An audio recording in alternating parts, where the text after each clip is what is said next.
I'm going to show two ways to work with the coracoid process. The first way will be an extension of some of the soft tissue work that I show in the trunk DVD. This time we're being more specific with the coracoid process itself and finding some ways to affect really the tendons and the fascia and the ligaments that all attach around the coracoid process. So let's look at that. We'll start with the soft tissue approach to working with it, and then I'll move on and show the mobilization. So this is what it looks like. I'm landing medial of the coracoid process and working from medial to lateral and heading towards the coracoid process. You can see there in the close-up the way in which I'm still engaging the tissue down into the fibers of pectoralis major, and then behind that the investing layer of fascia behind that.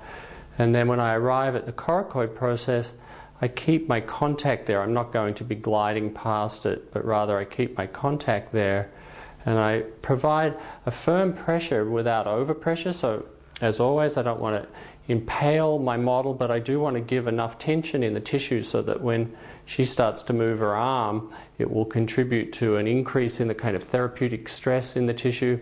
And so that's how this looks. We have her externally rotate her arm and then start to abduct her arm whilst I keep my finger pads right on top of the coracoid process. And in effect, what's happening here is that she's moving the tissue whilst I provide some sort of resistant force there. And then you could bring that back.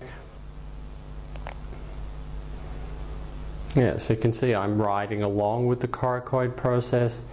I'm not trying to prevent the motion, but I'm just trying to give some resistance to it as we go.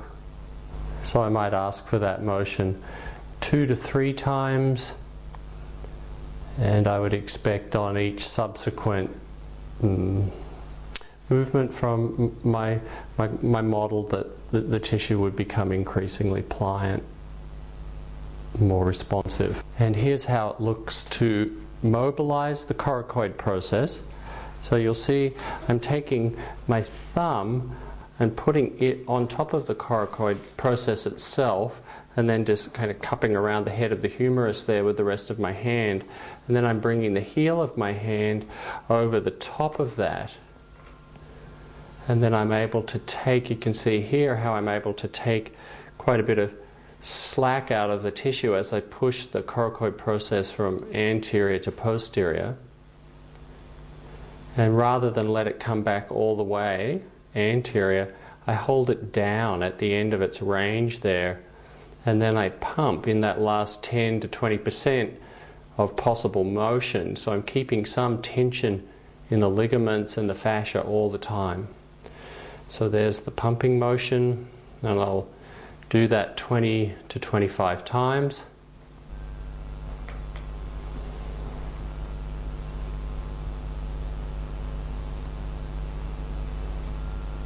And what I'll expect there is generally that they're somewhere in that 15 to 20 range, there'll be a palpable easing in the tension, so it feels like the range of the oscillation increases, and at the same time the shoulder feels like it drops back into the table more readily, which is what's happening here. Now there are times when that doesn't happen, that the response doesn't occur just as I described it.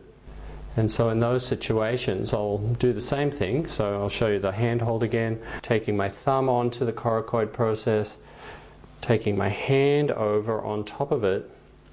So it's the same thing, but this time I'm just going to push it to end range, and then I'm going to hold it there, and I'll hold it there for 45 seconds to a minute. And once again, we need to monitor that we're not giving over pressure, but we want this to be quite firm. We're talking or affecting, communicating with, stimulating the mechanoreceptors, and so we want that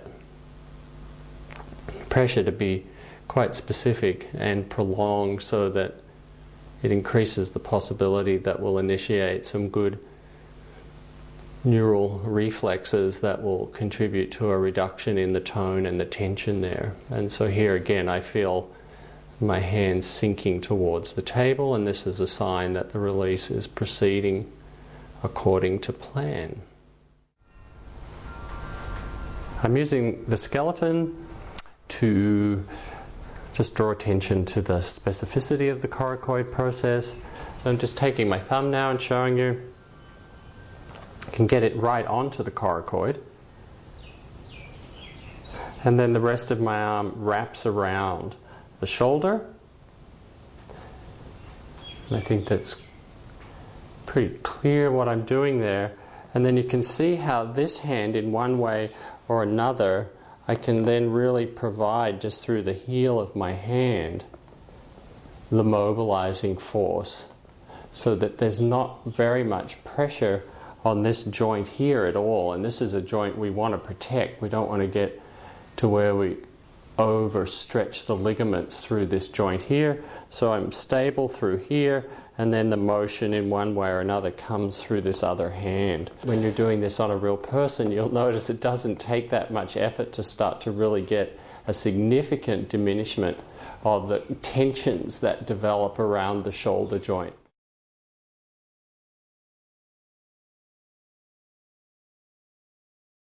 The next thing I want to show is two ways of working with pectoralis minor, and one of these will be done through the axilla.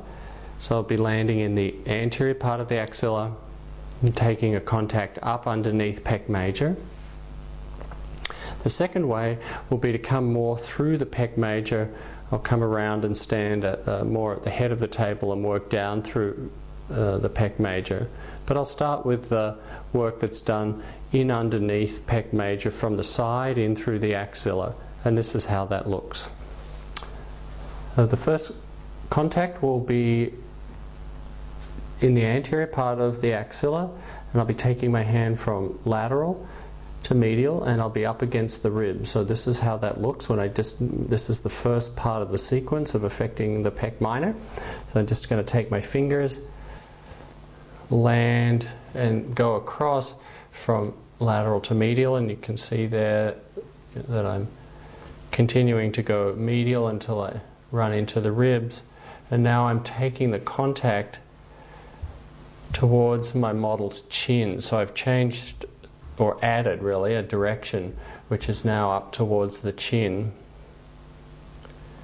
And the key to being effective with this work at pec minor is to keep the contact against the ribs as well as through the tips of the fingers going into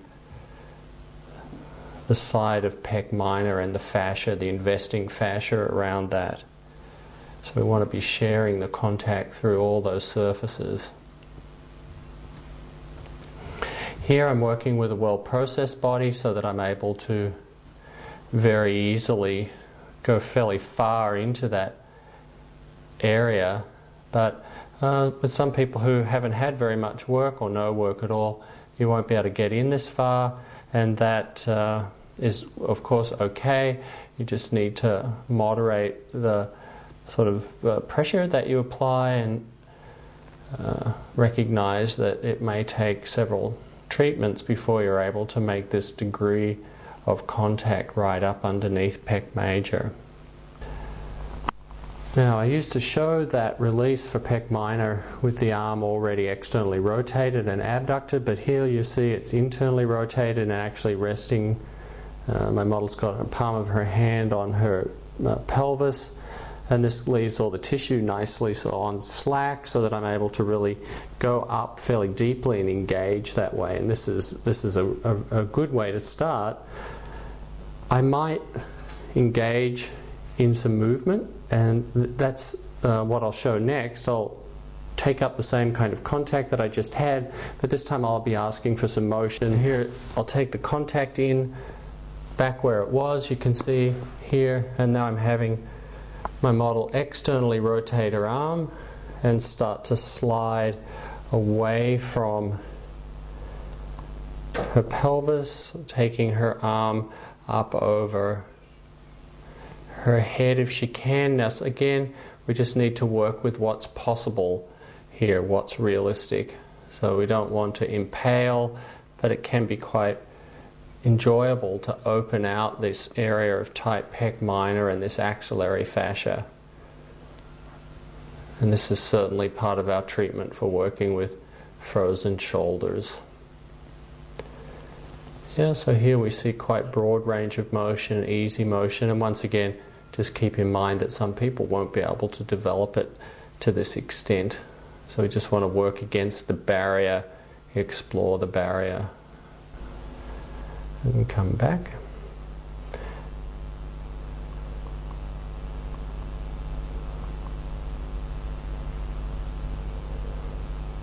It's good. The next technique, I'm going to come around to the head of the table and I'm going to work down through pec minor from that direction, and this is how that looks. So I can use my fingers. That's certainly the easiest way to show you what I'm doing here. At elbow it works. In here also, but the fingers just landing, sinking through the pec major, feeling through for the pec minor underneath, which is where the contact's gone to now. So this is basically from medial to lateral, but also somewhat superior inferior. And when you've got these really fairly common pattern, the internally rotated humerus, somewhat developing some exaggerated kyphosis in the upper thoracic area, all of this work around the axilla, opening out pec minor and then subscapularis, which is what I'll show next. All of this is just tremendous work. Also very useful when we're working with all sorts of peripheral neuropathies and RSIs, carpal tunnel, that we start to unload the fascia around the brachial nerve as it comes down out of the neck, in under the clavicle, above the first rib, down through the axilla, and exiting out through along the medial aspect of the humerus there. All of these fascial tensions here should be addressed when we're working with any of those conditions that I just mentioned. It's really useful to be specific here. So the first place that we want to look at is just to orient towards the pec minor and how that would look. Now, we don't have any soft tissue here at all, and the advantage of that is that we get to see my fingers against the ribs and how I'm abutting the ribs as I point towards the chin. So my fingers are in the front of the axilla. I push against the ribs, and there's the contact. So I'll actually push the ribs away, so you can really see that that's a literal motion, and then I start to point up towards the chin, so I'm going this way. And we can imagine the pec major lying over the top of all of that. So I'm working in that pocket there and being quite specific with my contact there. And so that's how pec minor looks.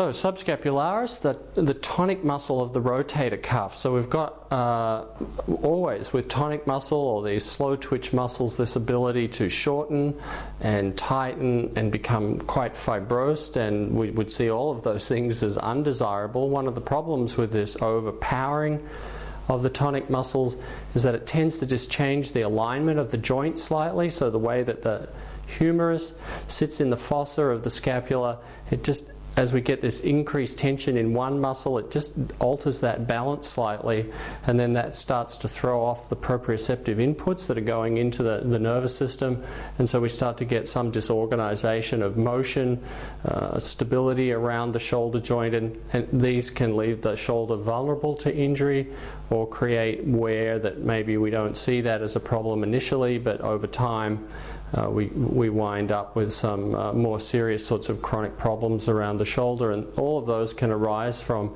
have their origins in this really tight subscapularis. So let's look at a way to address that really thoroughly so that we can help restore balance to that whole rotator cuff. complex, which is the complex that's responsible for stabilizing the shoulder joint. So I've got Merrin's arm abducted here so we can really see into the location where I'm working. You can see my finger contact, this time I'm at the back of the axilla, and once again I land and go up against the ribs. So lateral to medial. And then I'm going to sink posteriorly. So I'll just show with my other finger, now I'm going this way towards the table, and I can feel quite clearly here the anterior surface of the scapula, which is where the subscap is. Okay, so I'll bring Merrin's arm back around, and part of that view will disappear, but you'll know what it is I'm doing. So I'm landing and sinking, going from lateral to medial, taking the contact in to that anterior surface of the scapula. And I'll hold that for a minute to a minute and a half. And once again, I just wanted to reinforce the value of keeping the contact through the finger pads onto the ribs, and the tips of the fingers are into the subscapularis anterior surface of the scapula. And over a minute or so I would expect to find that there's quite a significant reduction in the tone there. And this can be quite big, one of the more dramatic releases that we do, where it'll feel like a light switch goes off and suddenly the shoulder just drops and rests down in gravity to the table. Now, I could ask for some motion, and I think that'll be possible here. So here you can see the external rotation. And once again, I'm just kind of holding the tissue in place, and so my model can explore how much does she want to engage the restriction there, how far does she feel like she can move. It's nice if you encourage the person to just give the weight of their arm to the table even as they're sliding it. Yeah. Yeah. And this is all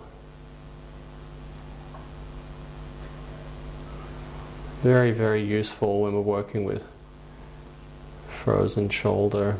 Also when we're working with, as I mentioned, peripheral neuropathies. We need to get the arm freed up all the way through. Okay, so that's how that looks. Taking my hand and pushing against the ribs. This time I'm at the back of the axilla. I'm pushing against the ribs, so once again I'll exaggerate that motion by pushing the ribs towards the midline from lateral to medial. And now I'm dropping, as you can see with the close-up view there, I'm dropping into the space between the rib cage and the scapula, and all the time I'm keeping my pads of my fingers up against the ribs.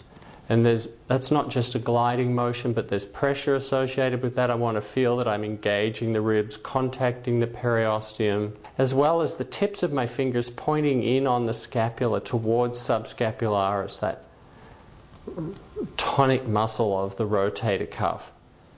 And I would say for any arm or shoulder condition, the subscapularis is always worth releasing.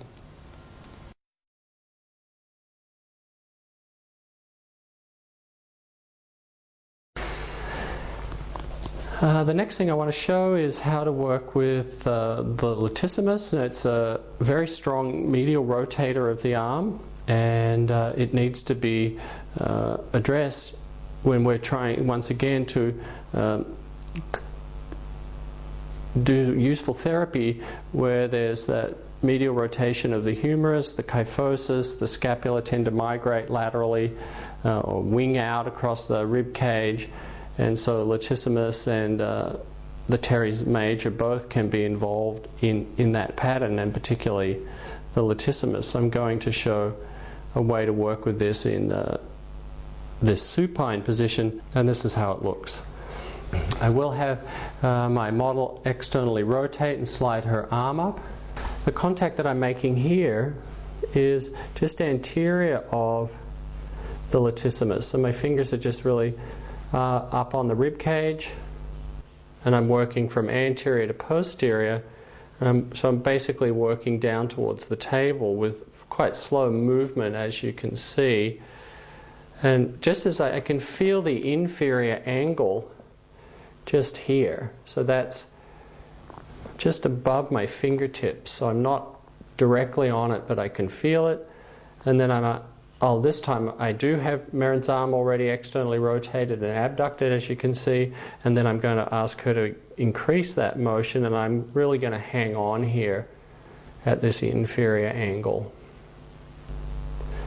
Or to be technical, just inferior of the inferior angle. Yeah, and I can feel that tendinous tab of latissimus kind of moving under my fingers, and I'm just putting the brakes on there with that. So I'm able to kind of tether that up against the ribs and sort of pull it posterior at the same time. And this often feels really like a lovely sort of long stretch right up through the side of the armpit and up into the arm.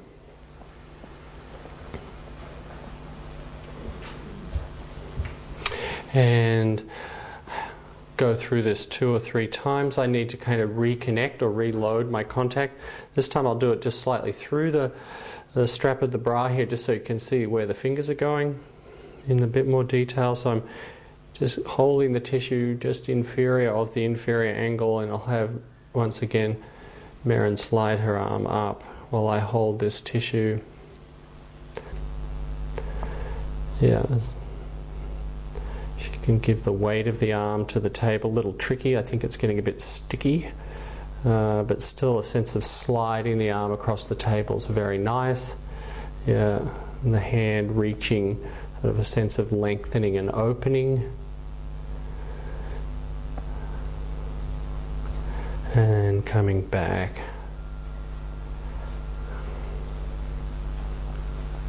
It's good. Okay, so that's how that looks. Okay, so here's the setup. Now I've got the skeleton positioned. The contact starts really anterior of the latissimus. I slide from anterior to posterior, and you can see that my fingers are going very close to the inferior angle. In fact, the inferior angle will graze my finger tips, but I'm not, in fact, trying to pin the inferior angle down. I want to hold the tissue that I feel attached to it, which is that tendinous attachment of latissimus at the inferior angle. As the client puts their arm into motion, you'll feel the scapula start to also go into motion, and it will come past your fingers, and at that point the focus is on holding that tab of tissue and feeling the inferior angle graze your fingers.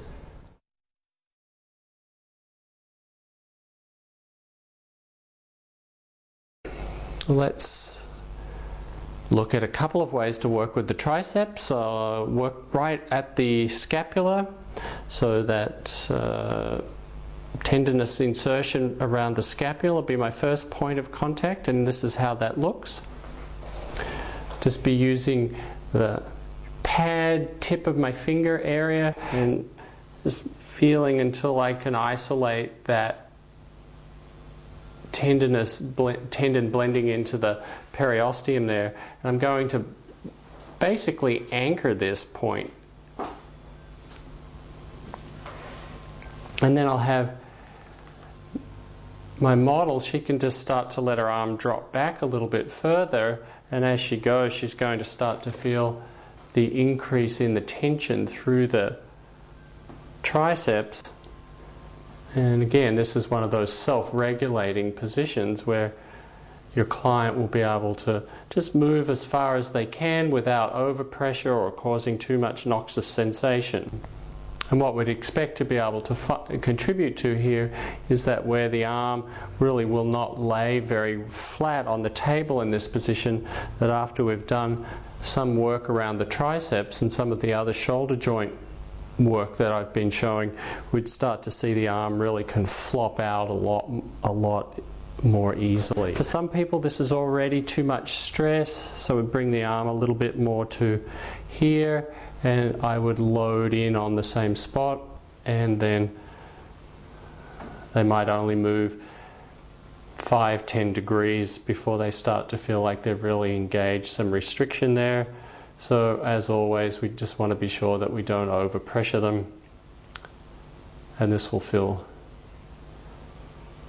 really very good, and again particularly on us body therapists, body workers. Okay, another way to work with the triceps, this time I'm picking the triceps away from the bone and kind of approximating my fingers in towards each other behind the triceps. So again, this is taking me down into the brachial fascia. The skin bone needs to be considered here. This soft tissue on the medial side of the arm seems quite sensitive to too much skin friction. So I apply some sort of lube before I do this kind of thing. And I'm just working my way from distal to proximal, lifting the triceps away from the bone and sinking in underneath it, and at the same time my fingers are pointing at each other. I can just have Marin elongate through her humerus like she's lengthening through the bone out towards me, and rest back and lengthen out again and rest back. Yeah. And would be my recommendation that you explore triceps. Quite often you'll get a lot more satisfying or a deeper release if you spend some time attending to the tensions that develop in the triceps.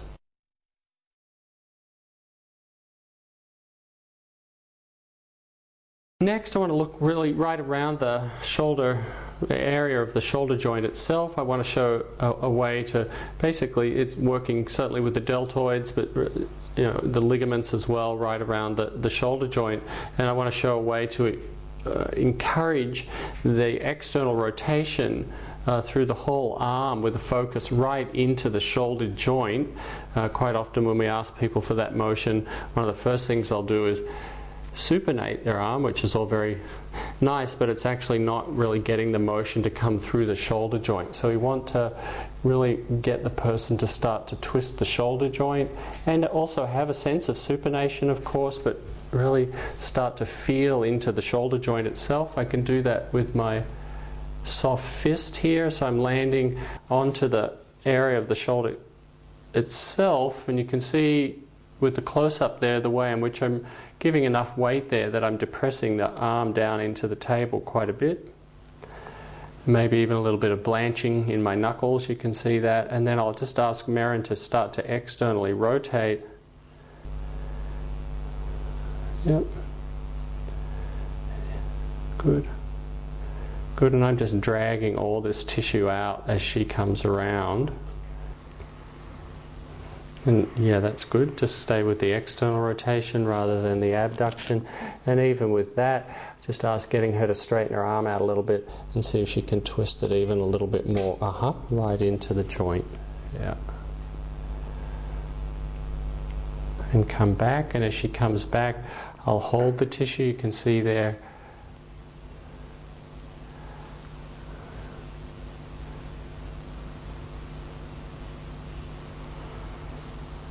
Yeah, so we'll just go through that one again. So I'm going to take up the contact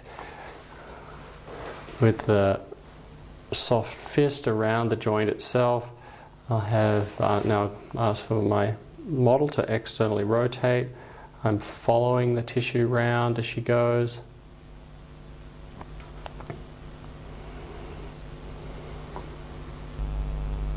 Yeah, and you can see the long arm there really helps her get a nice rotation right deep in the joint. And now I'm going to hang on to this tissue as she internally rotates. Yep, so there's the internal rotation, somewhat against resistance here. And I can take this down a little bit now onto taking this a little bit past the head of the humerus, and I'm more onto the shaft of the bone. So still thinking contact through the deltoid, but the periosteum as well of the humerus. So that's something that could be repeated a number of times. It's also something that can go down through the arm. By that I mean from proximal to distal, so I can work that kind of unwrapping or twisting the tissue around in conjunction with my client's external rotation. I can take that down through a number of sites. And that then helps us get into the brachial fascia. Okay, and that's good. Thank you.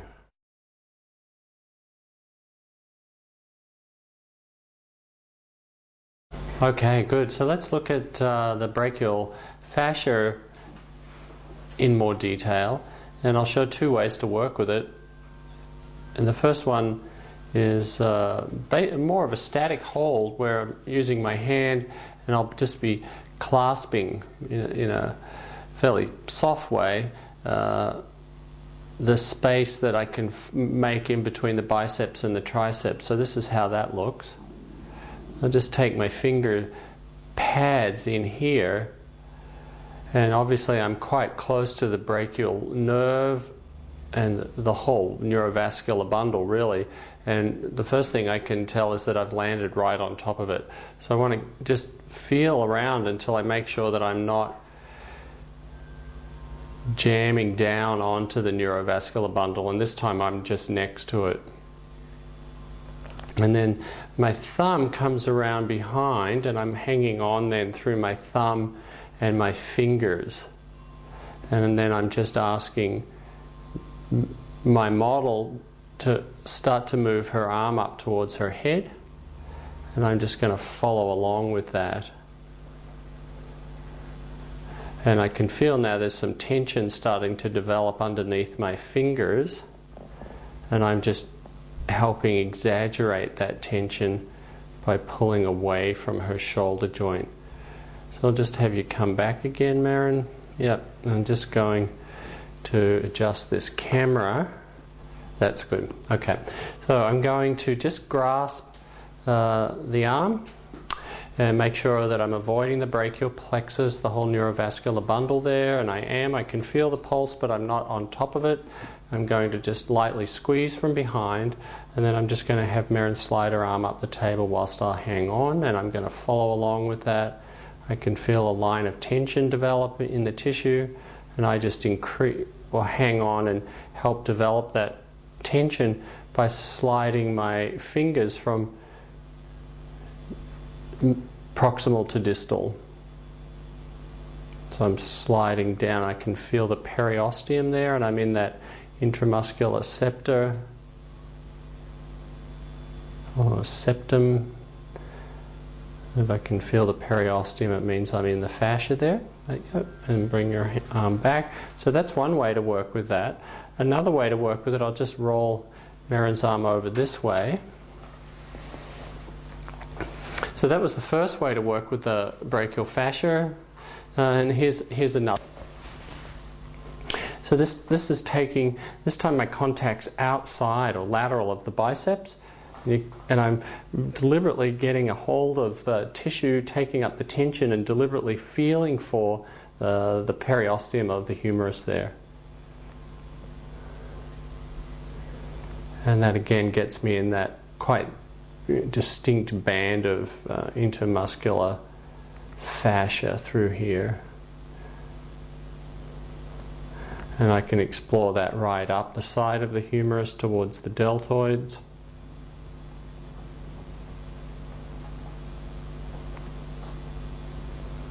And then I can do the same on the other side. So here I'm going to the medial aspect, and I need to be careful here again about the neurovascular bundle. So I'm medial of the biceps, I'm pushing it slightly away and then feeling in for the periosteum of the humerus. And I'm happy to ask the person to give any feedback if they're getting any sustained sort of neurological signs. Well, I don't want to keep compressing the nerve against the bone. I certainly don't feel that I've got it here. I can ask my client if that's the case, and it feels fine. And this can feel very useful, very powerful, to start to ease that line of fascial tension that runs along right next to the neurovascular bundle. Very good. So that's looking at some ways to really think about the fascia somewhat through there rather than just the specific muscles. Now we're going to look around the elbow and start to follow some of those releases down into the forearm.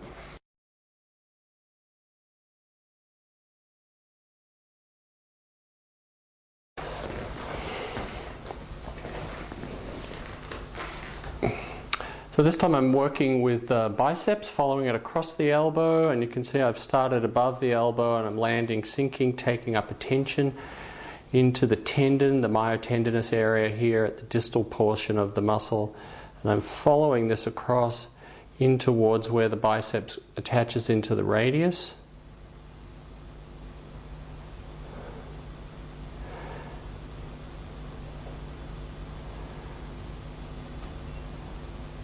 And I can ask my model for some participatory kind of motion, which would be something as simple as just turning the thumb over towards the ground, the palm of the hand comes up. So we've got supination there, but always better to talk about these motions in terms of direction of body parts. So here we've got a nice twisting of the arm, the thumb turning towards the floor, and relax that. And just let the weight of the arm come into the foreground of your awareness. So you're just giving the weight of the arm.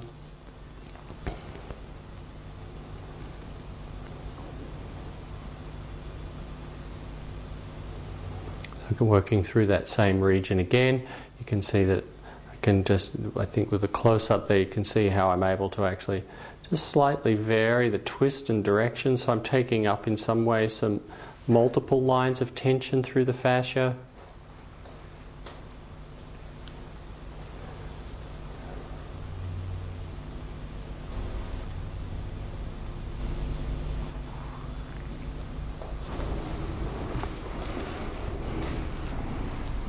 Next I'm going to work right off the lateral epicondyle. Want to find the shaft of the humerus actually just superior of that.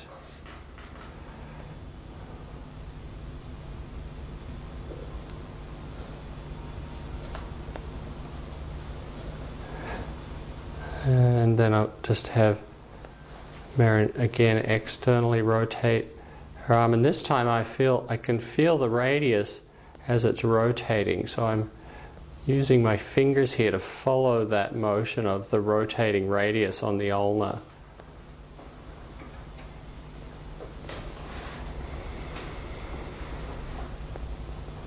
And I can hold that tissue and ask Marin to work that back in, internal rotation, or pronation I should say. Yep, so passed by a zone of effectiveness there, so I'm just going to take my fingers off and pick that up again. Yep, and once again just have you rotate.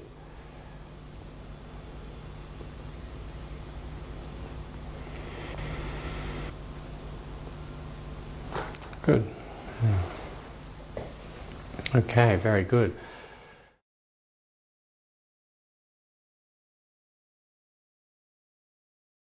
So let's look at some ways to work with the forearm and the flexor side of the forearm. We'll start with that. I'm going to start with the ulna and work the soft tissue along the edge of the ulna, and at the same time I'm going to get my model to be engaged in some supinating motions, and you'll see how that puts a really nice twist right through the forearm, and probably the effect of that goes all the way through to the interosseous membrane. So I'll take up a contact. This is how it looks. I'll take up a contact with my knuckles. I'm just going to find the edge of the ulna there, and I will start then to take up a tension. I'm just going to hold the arm with the other hand for a moment so it doesn't slide away from me. I'll take up a line of tension here, and then I'll just, even right down here, because I've got the pronator teres down this low, I'll have Maren open her fingers, so there she's getting a little bit of a reach through her fingers, and then have her twist her thumb away down towards the floor while I hold this tissue back against the ulna here.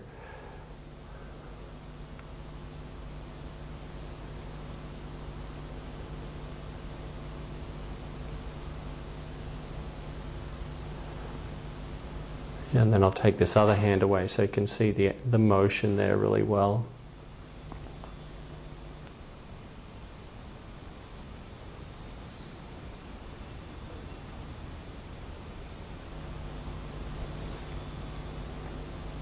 Good. And rest.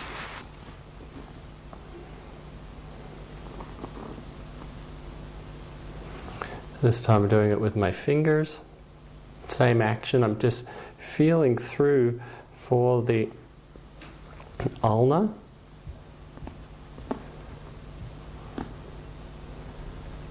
And then the motion for Maren is to elongate her hand and then feel that she can twist through by taking her thumb towards the floor. Some sounds, borborygmus sounds there, either parasympathetic or hungry.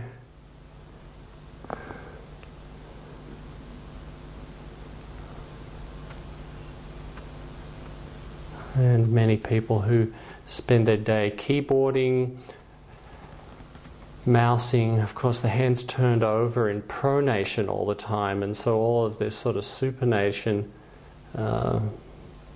potential in the arm gets lost, so the pronators get fairly short and tight. Starts to bind up the arm just by being in that position all the time. And so there I am at the medial condyle.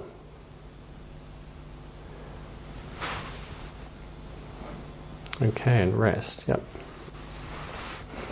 So you'll see fairly rapid changes in range here as you do this, and it's a good place to kind of demonstrate how good you are with your work, because you can have the person make the supinating motion before you work with them, and after you've done 2 or 3 passes up through the side of the ulna, then they'll quite easily observe that their range of motions increase dramatically.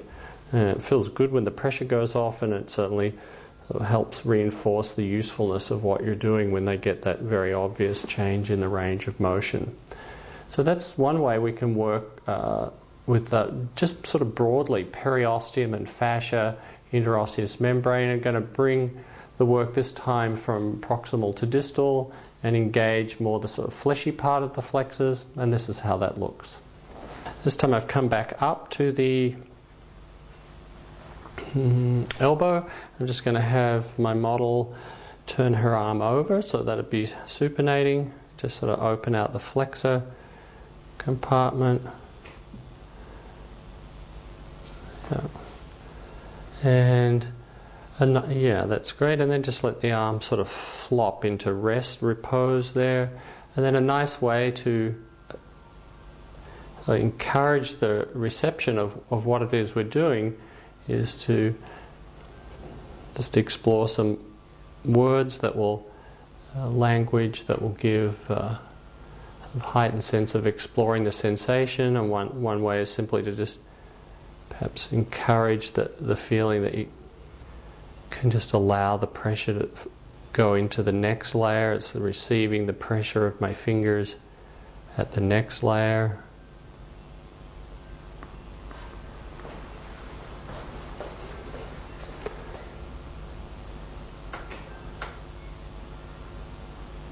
Yeah, thank you.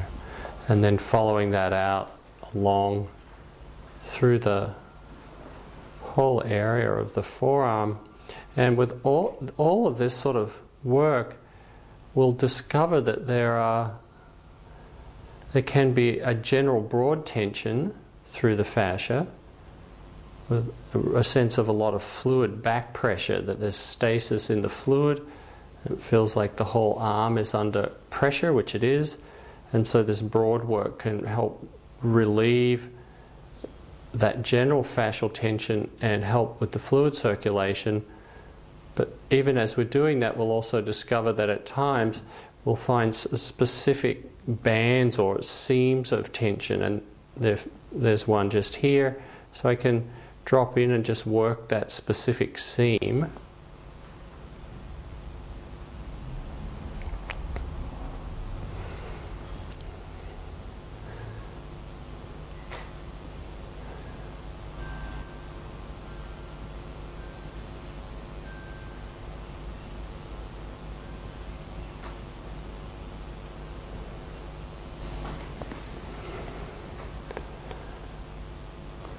Okay.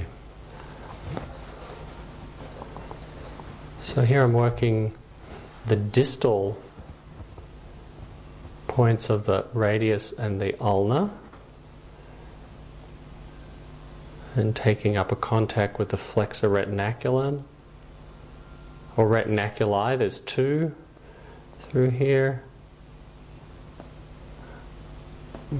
Just taking that across into the thenar and hypothenar eminences. So I'll show that again. It's just taking the contact on, finding the bones, taking the contact from proximal to distal, passing off the end of the bones, then onto the carpals, and spreading somewhat the flexor retinaculum. I could ask Maren now to just lift her thumb up a little bit and then bend it away to the side, and I can help with that. You can see how I'm helping spread that, starting to affect the palmar fascia, but particularly those small muscles of the thumb and the fingers. Okay, so here we go. Here's a good view of that process of just bringing the spreading motion across the flexor retinaculum and then taking it into the thenar and hypothenar eminences. I can just hold that, have Maren bring her thumb towards the midline of her hand, so she's going to pick it up and bring it in a little bit more. Good, and then take it out, so she starts to kind of do a little bit of micro motion with that thumb. Yeah, and then I'm spreading following that. Good. And I can, of course, then just start to take that into the palmar fascia, which is then still working distal but spreading laterally at the same time.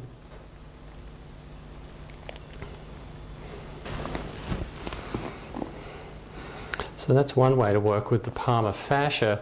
Another way is to turn the hand over into a more pronated position, and I'll show the setup for that because my fingers will disappear from view once I've got Maren set up that way.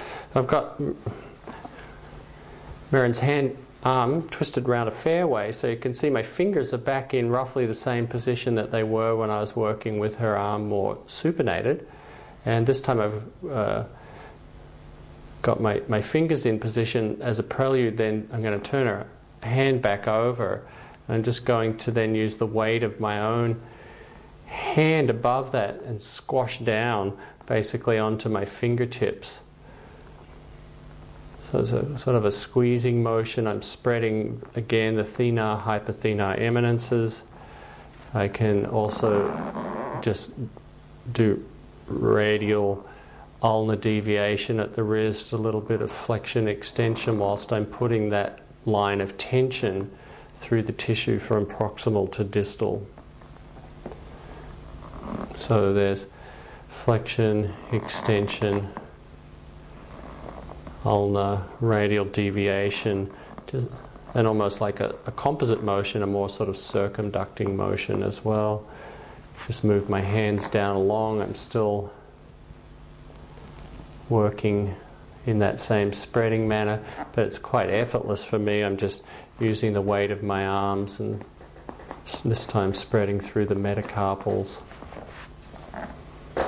There's working more around the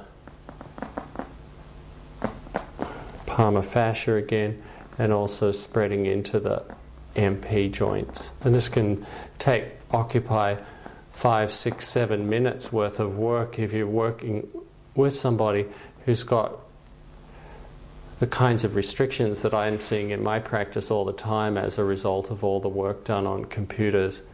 And also, I would have to say that body workers are also somewhat inclined towards these sort of shortening of the tendons, the flexor tendons in particular. It's kind of hypertonicity in the flexor compartment, and this work feels delicious and really can help people get out of trouble in terms of the development of RSIs and some peripheral neuropathies as well. So don't be afraid to get detailed under here. You can really feel what's the space like in between the metacarpals. Get your fingers in there, feel the space. If there's not much space, pry it open, keep softening, keep spreading, and after a while you'll start to get a whole new kind of hand coming into one where the fingers aren't all puckered up underneath, and the whole thing will just lay out nicely on the table like that.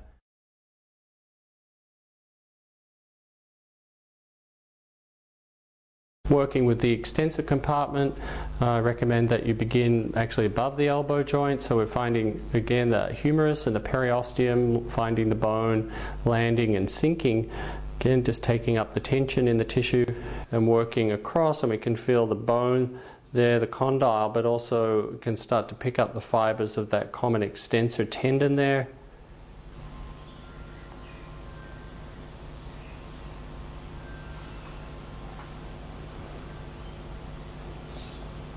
So I could just ask for a movement that would be useful here would be some radial and ulnar deviation. So I'll just have Maren slide her hand across the table from side to side. Yeah, that kind of thing, very helpful, and you can just rest with that and then just explore the sensation of letting the weight of my hands be received a bit more fully into the arm. So kind of finding the next layer down where you can just get the sensation of the weight of my fingers, the weight of my hand.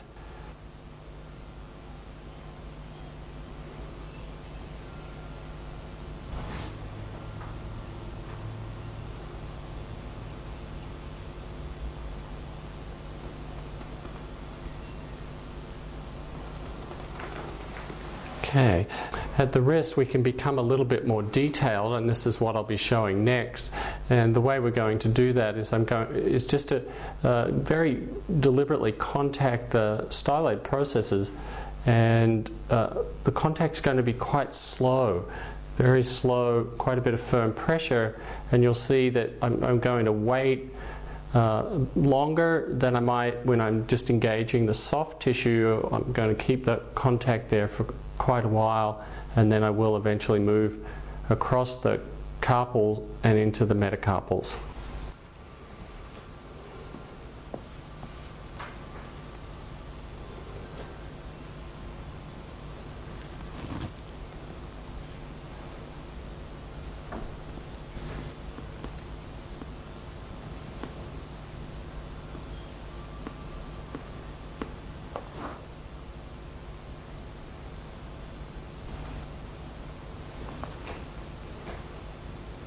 Now I'm taking that off the end of the ulnar and the radius and taking it into the dorsum of the hand. Just letting the weight, pressure, heat soften all the ligaments around the carpal bones. It helps the whole hand feel like it's opening, spreading.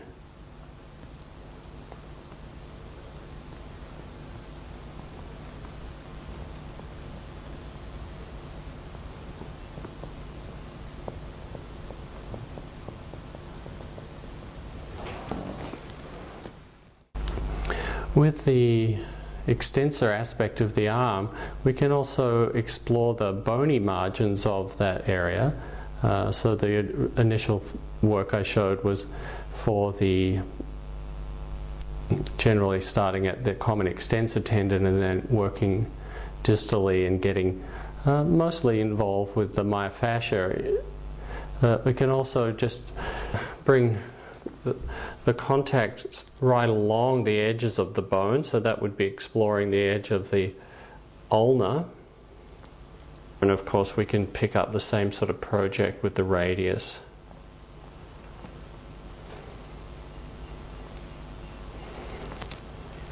So when you're working with conditions like carpal tunnel, repetitive strain injuries, just sort of general diminished function in the upper extremity, then we'll often find that what's most effective is to work fairly broadly with the big muscles.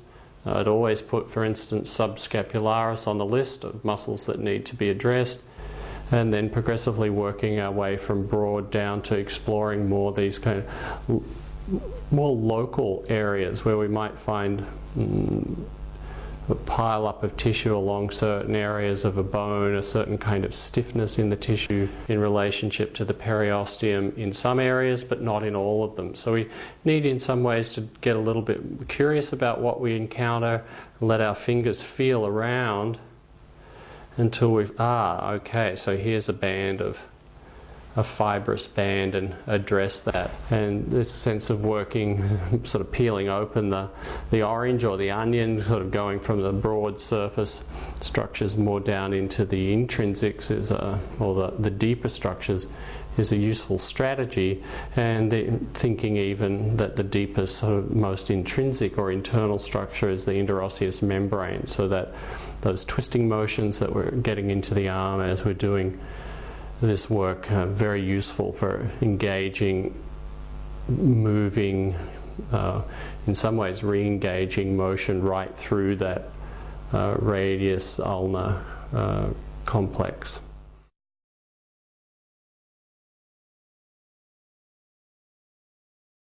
Okay, let's look at some ways to do the upper extremity work with the younger population. So how do we take some of this work and modify it for the pediatric population?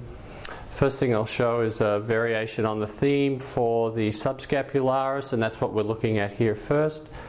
I've got my young model here in side-lying position, obviously, and of course this can be done with the adult also. So this is not the only population that you would do the side-lying release of subscapularis for. I probably favor the supine position just because of the prolonged contact that I like to make, but with the smaller child then it's much easier to maintain a contact in this position. So this is how it looks. I'm just going to lift up my young model's arm and I'll hold it there, and I'm going to bring my hand around now, you'll see, into the axilla. So I'm in the posterior portion of the axilla, and I'm turning my fingers now between the rib cage and the scapula. So I'm looking for that same pocket that I was looking for when I was doing it in the supine position, turning my fingers more and more into that pocket. And once again, the pads of my fingers have a good contact with the rib cage, and the tips of my fingers are pointing towards the scapula. Now he'll disappear from view in a sense when I let his arm back down, but I'll show how that improves the ability to make a contact. So here I'm going to let the arm back down, and I can now use this other hand to cup the shoulder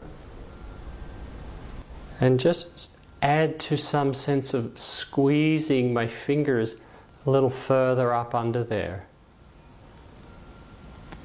So as always, we want to consider that balance between not getting to the point of overpressure, but at the same time being firm enough and sort of persistent enough that the contact that we're making really gets felt very clearly. It's like identifying, there's a hand, there's some firm, warm somewhat deep pressure, and all of this helps change the tone in the area and helps create the kinds of shifts in the neurophysiology that we'd like to see. Okay, so that's how that looks. Just using many of the similar approaches from the prone position, but this time applying them in the side lying position. Okay, very good. Thank you. The next thing I'll be showing is pec minor on the young model here, and you'll see that I can do that quite successfully with 2 fingers. And of course, the smaller the size of your person, the less fingers you can use or need to use. So I'll just be working with 2 fingers here, and it'll show you again very nicely how it is that we can make some space between the pec major and the rib cage. And there's my fingers, pads of my fingers up against the ribs, and the tips of my fingers pointing towards the chin, and the pads of my fingers are able to monitor really what amounts to the kind of stiffness in the ribs. And this is a very common problem in the pediatric population that I work with, that the respiration is often quite poor, and that the excursion of the ribs, both the inhalation and exhalation, the actual motion, the range, excursion of the ribs is fairly limited. And one of the very nice effects of this kind of contact, where there's not only addressing the muscle of the pec minor but also the underlying rib cage, is that most of the time you'll feel that there's an easing that occurs in the ribs, and that the respiration will feel freer as a result of that, and that will often be observed to or show up as a better excursion in the ribs. And this is very helpful where we have this chronic limitation in the breathing. At the moment, I'm just going to bring the focus into the subscapularis again. That's just the reminder of that prone position for subscapularis. I know there's a school of thought that puts the fingers in this way, so we're trying to wedge the nails sort of back against the ribs and capture the subscapularis. That certainly works. I just favor this method because it takes the pads of the fingers up against the ribs, and we can engage the ribs more directly.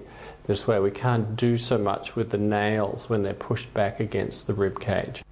It's my observation that it's most important with children to clear the restrictions around the shoulder girdle and in the trunk before we really get too involved with working with the kind of more distal extremities, and that really applies very much in the upper extremity. Yeah, I think the legs offer somewhat more potential for working distally, but in the area of the arms, we need to get the trunk and the arm to scapula to trunk relationship ease before we get into too much around the more distal aspect of the arm. Once we've started to develop some release through here, often that shows up as contributing to better extension, so start to see the child be able to support the trunk more. Then we can start to work with some of the various contractures and shortenings and positional problems that are occurring in the arms. And so we can do much the same sort of work that we're doing with the adult then. It's just the order in which we would approach it. We'd want to really thoroughly address the stiffness and the loss of coordination in the trunk before we come here. So here we'd just be applying a very similar kind of technique to what I was doing with my adult model earlier. So we can start to sink and melt into the biceps tendon and take that work down across then towards the radius, and also keeping in mind that if we are working with a high degree of hypertonicity, then we'll need to sustain these contacts in a more melting way, a more defacilitating rather than a stretching manner. The whole thing has a much stronger sense of melting, softening, easing, again feeling for that sort of more deep physiological response, rather than this sort of attempt to just stretch out something that's been very short. We know that we observe in children very frequently that when we do that, of course, we just get a big rebound, and we actually find that the hypertonicity gets heightened if we go at it too quickly. So as we're melting and softening through the joint, just keeping that sense of pace, that the whole thing goes very slowly, and you'll start to feel the arm give way, come out of some of its more dysfunctional tensions.